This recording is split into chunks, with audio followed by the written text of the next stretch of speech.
Qadimda tog' etaklarida joylashgan bir qishloqda ovchi yashardi.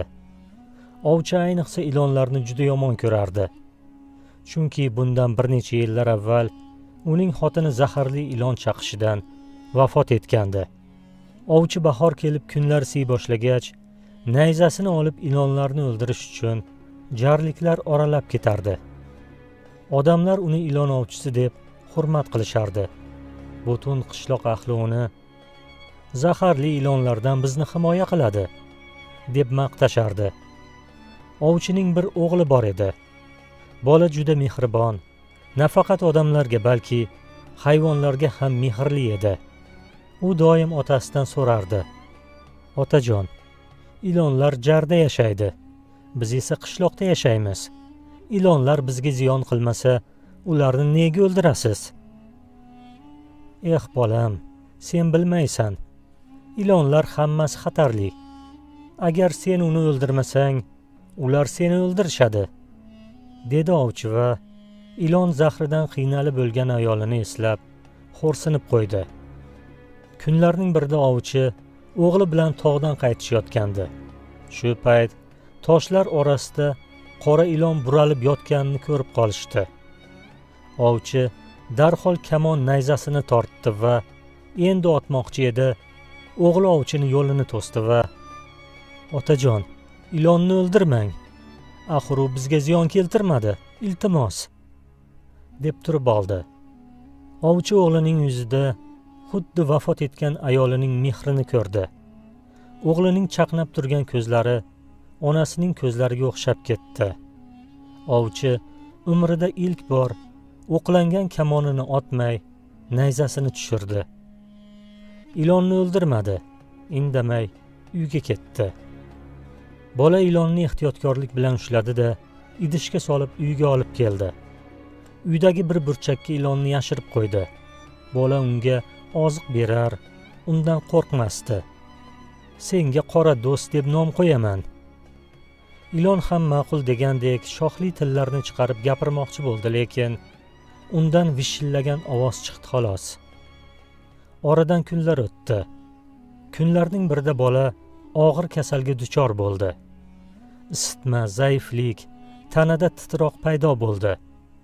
Qishloq tabibi turli giyohlar bilan bolani davolashga harakat qildi, lekin foydasi bo'lmadi. Bolaning nafasi bo'g'ilib, ko'zlari yumildi. Ovchi qo'lidan hech narsa kelmay, o'zining qanchalik ojizligini his qilib, umidsiz holda o'tirardi. Tabib ketar chog'ida ovchini yelkasiga qo'lini qo'yib, hamdardlik bildirdi. "Alloh sabr bersin. Ilojimiz qancha. Bugun o'g'ling uchun oxirgi kecha bo'lishi mumkin. Bardam bo'l", deb chiqib ketdi. Ovchi ayolidan ayrilgani yetmagandek, endi bolasidan ham ayrilish juda og'ir edi. Yolg'izlik o'zini ham tezda ado qilishini o'ylab Xudoga yolvordi. O'g'liga umr so'rab duolar qildi. Tun yarmiga yetganida bolaning ahvoli og'irlashdi. "Ko'zlaringni och, bolam", yig'lardi ovchi. Shu payt xona burchagida shitirlagan ovoz eshitildi. Ovchi qarasa, sandiq orqasidan qora ilon chiqib sekin sudralib bola tomon kela boshladi. Ovchining nayzasi yo'q edi. O'rnidan turdi-da pichog'ini chiqardi. Ammo ilon ovchiga hujum qilmadi. U sekin sudralib kelib, bolaning qo'liga o'raldi-da, ehtiyotkorlik bilan bolaning bilagidan yengilgina chaqib oldi. "Yo'q", baqirdi ovchi. "O'layotgan bolamni butunlay o'ldirasan", dedi boshini changallab. Ilon esa sekingina chetga surilib, uy burchagiga borib kulcha bo'lib oldi. Bir necha daqiqadan so'ng bola chuqur nafas olib, yuziga qizillik yugurdi va ko'zlarini ochib pichirladi: "Otajon, men ancha yaxshiman." Ovchi ko'zlariga ishonmasdi. Bu mo'jiza edi. Ilon burchakda jim yotardi. Uni oz miqdorda berilgan zahri bolaga shifo bo'lgandi. Ovchi ko'z yoshlari bilan ilonni oldida tiz cho'kib: "Meni kechir. Men butun umr seni dushman deb bildim. Sen esa bolamni o'limdan qutqarding. Shu payt ilon tilga kirib dedi: Seni nafrating, seni gunohlaring bolangni umriga zomin bo'lishi mumkin edi.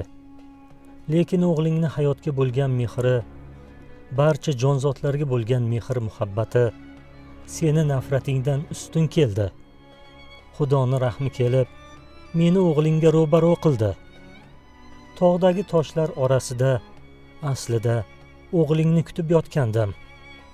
O'g'lingni saqlab qolish menga buyurildi, dedi ilon va uydan chiqib jarlik tomonga sudralib ketdi.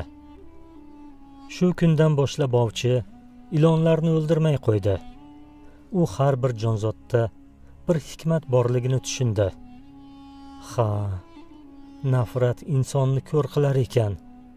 Haqiqiy dushman ilon emas, o'zimni g'azabim ekan, o'yladi ovchi.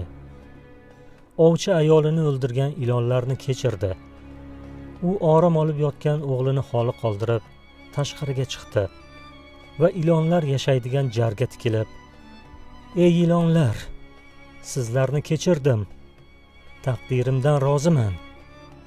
Kechirish zaiflik emas, fazilatdir, dedi xo'rsinib. Ba'zan dushman deb bilganimiz Allohning rahmati bo'lishi mumkin. Biz yomon deb bilgan narsada yaxshilik yashiringan bo'ladi.